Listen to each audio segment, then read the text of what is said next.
three dimensions away from Dune being called Dune Fall of the House Atreides.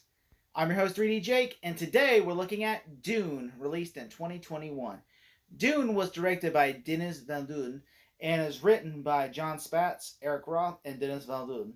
The movie stars Timothy Chalamet, Rebecca Ferguson, Oscar Isaac, Zendaya, Josh Brolin, Stellan Skarsgård, and Javier Bardem, and Jason Momoa.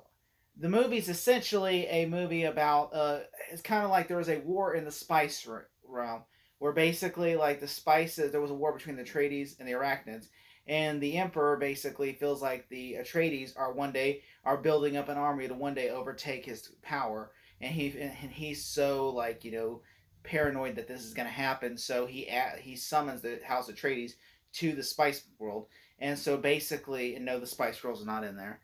And so basically, he's just scared that they're gonna overtake him one day. So of course, he asks them, like the arachnids who control the spice world, to leave because they're planning a giant coup against them.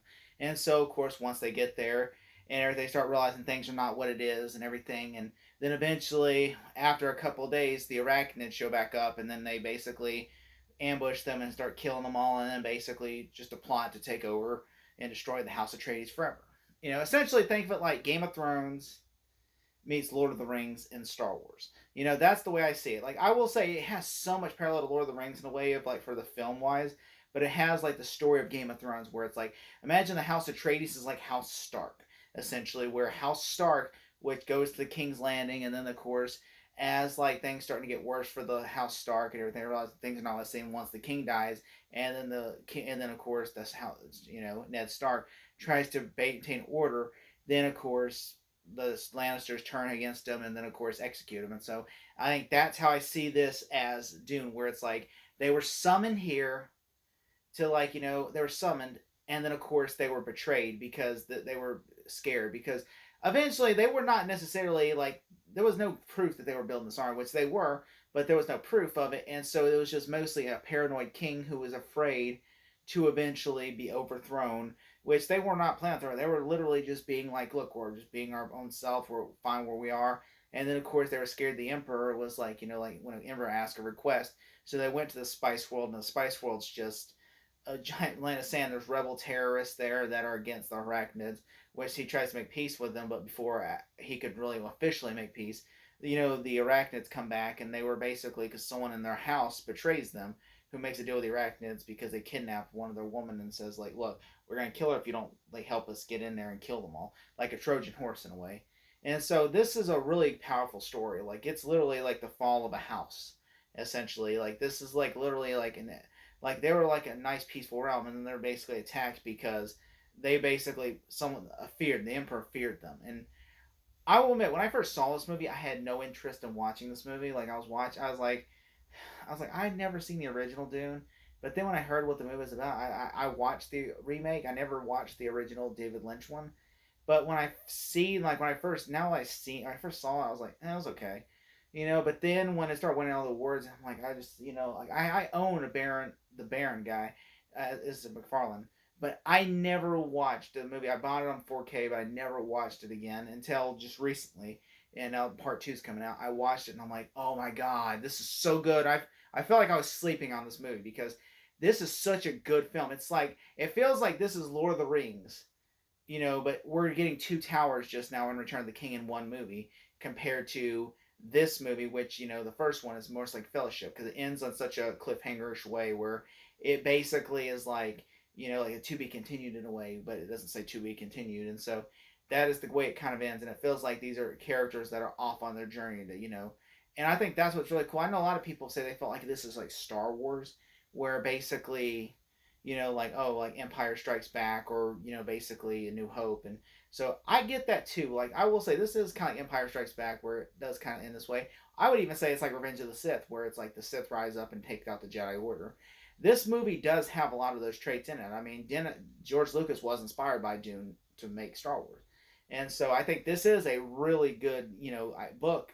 From what I heard, but the movie's very fantastic. I mean, I love Timothy Chalamet as Paul Atreides, and it feels like you feel like this paranoia in this movie where when you're watching it, like how like when they have to go, like the dad is a good king where he's like, look, like he married a witch, and basically they had a son, and like her sisterhood turned against her because she had a son, and so they're literally living on this, like they're living on this planet, and they don't really want to go to the spice world, but he's like, this is my calling, I have to do this for the emperor. And then of course, like, I just think when there's like scenes I love in this movie where, like, for instance, they go, like, when it's time for like the fall, the House of Atreides, and so basically, like, their servant gives them like all water to drink and medicine, because it'll be easier for the, like, when they attack, just to take their bodies and go. And instead, it was like the son and the mom drank the water, but the dad doesn't. He doesn't drink it. And he starts hearing like it's just really too quiet out there. And then of course, once he starts seeing people get killed and everything, then he gets tasered. And then of course, like he, and then of course the guy pulls his tooth out, puts a poison tooth to kill, the bear. And I mean, that's just, it's so good. It's like, and then of course Paul and them are being taken because they said, like, he makes a deal. Baron makes a deal with the witch and says, look, she says, you can kill the father, I don't care, but don't kill the son and the mother under our protection. And he goes, I will not lay a hand on them. But instead, he's like, well, I said I would never lay a hand on them. That is my word. I will never lay a hand on them. But I'm gonna throw. But I'm gonna drop them in the sea, and whatever happens, if a worm gets them, oh well. And the worms in this movie, the visual effects, it almost looks like this is a real movie, like it's shot in real desert. And just the only thing is the spaceships look fake. That's the only thing. Even the worms look real, like real. Like, I mean, the worm, like, scene especially, I love, like, how, like, in the, like, when the worm, like, the dads try to save the people, and they're like, oh, we gotta save the spice. He goes, no, I don't care about that. And how the dad ends up like, how on, like, a telekinetic connection with the mom, and he sacrifices himself and killing himself, so that way he could, like, kill, like, everyone in the room. But he ends up failing killing Baron, but he kills everybody else in the room.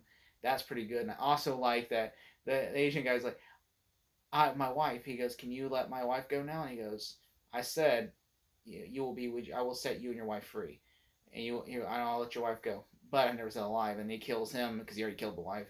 And of course, like, I like how, like, how he's in that small slime pit, from in there, like, after he dies, he's like, after he's poisoned, he goes to a slime pit to heal, like a healing tank. And like Dave Batista plays his nephew, who's like a soldier. I like at the beginning how when when the arachnids leave, and then how Atreides is there, and he gets angry. He's like, "Why are we letting them? They're our enemies. You're letting them." And he's like, "Relax. This is all part of the plan. We're gonna betray them. And I like that, how it's building up to when you see the Fallen House of Betrays, and how you see, like, like they let the shields down, they just start attacking them and everything. And Jason Momoa, who's in the movie, he plays Paul's friend, who is also, like, way older than him, named Duncan. And basically, he's like a warrior, and he basically goes and does, like a marine. He goes and does missions to, find out, like, he found out about the terrorists living there. He's like, we can make peace with them and everything. And I almost died. They're that fast and everything. And then, like, how he ends up surviving, like, the massacre. And Josh Brolin does as well. He plays Paul's trainer, who basically trains him to be a warrior. He ends up surviving, but he ends up having to fight them and everything. But his fate is left untold. But if you read the book and you've seen the trailers of the new movie, he survives. And but as for Jason Momoa, like, he basically, I love how they're jumping, like they have the force power, and they basically tell him, hey, the son is not really good with the force, but the mom goes, he tells the soldier, untie us, and then she kills both of them. And then, like, how basically, but then because, like, they're in the ship, it drops the ship down. Then they go to a safe house where Jason Momoa finds them. They bring them to a safe house, but then their ship's traced there. So then, like, all, like, and they send like a warrior assassins elite because the Harkonnens are not that good fighters. So they send, like, the Emperor sends his warriors down, and then they end up killing all the Atreides men. And then, like, Jason Momoa has to end up fighting them. He ends up, like, almost like Boromir from Fellowship of the Ring, where he's fighting to his last death. Jason Momoa they're stabbing him, and he's fighting to his last death. And then he goes down, and then they're about to breach the door. Jason Momoa stands back up and has one more fight in him, and he kills everyone but 3 men. And they're ready to fight, and he just goes down in his last breath. I'm like, that to me was so powerful. I really enjoyed that. And I enjoyed how they flee. Like, this one woman who basically knew about the coup the whole time, she ends up redeeming herself by sacrificing her life by calling a sandworm. And then as she's stabbed in the heart, the sandworm comes and eats all of the men there. And then I thought that was so great. And how the terrorist then says, like, look, like, he says, we'll accept you. Like, they're going to offer safe passage. So he says, look, he says, no, he said, we're not giving you safe passage. We're just going to, like, you can go away, and then we're going to take the son. And then the son proves him, he fights in combat and defeats one of their men. And then they say, okay, we'll both grant you safe passage since we started this. And they go, no, we want to train with you. We want to revenge our family. And then that's how it ends. And I like that. I kind of wish, though, my only issues with it is it does seem like there is not a lot of action, and I feel like the trailer kind of is. I hated how they kept showing futuristic stuff was to come, because I'm sure in the sequel they're going to retcon the futuristic visions and stuff. But I kind of wish they wouldn't have showed that, and I kind of also wish in the marketing they wouldn't have showed any of that, because it made it look like there's going to be a big action sequences. And really, it's really just more of a, it's more of half a book, and then the second half is the other book. 'Cause it's one book, and you're basically split two movies. Because I understand why, and so I feel like they should have just kind of like just show what was in the trailer, and not tried to like show futuristic visions to mislead the audience. And I feel like that was a little misleading, because it's like all the time you see these visions of like, oh, one day we're going to fight in a war. And I feel like that was the only thing I did not like about it. And also, I kind of wish the movie would end with Zendaya. She has one line, like, she says in the movie that, like, is really powerful. And then, like, they start to, and then they go walk away. Like, I wish instead of them walking, she would have said that, and then it would have ended. I thought that would have worked perfectly. But, I mean, the movie won a lot of Oscars. And the movie's very good. I cannot wait to see part 2. And this movie's so good. And I cannot think of anyone that hates this movie. It's a fantastic film. If I had to give this movie a grade, I would give it an A+. Thank you so much.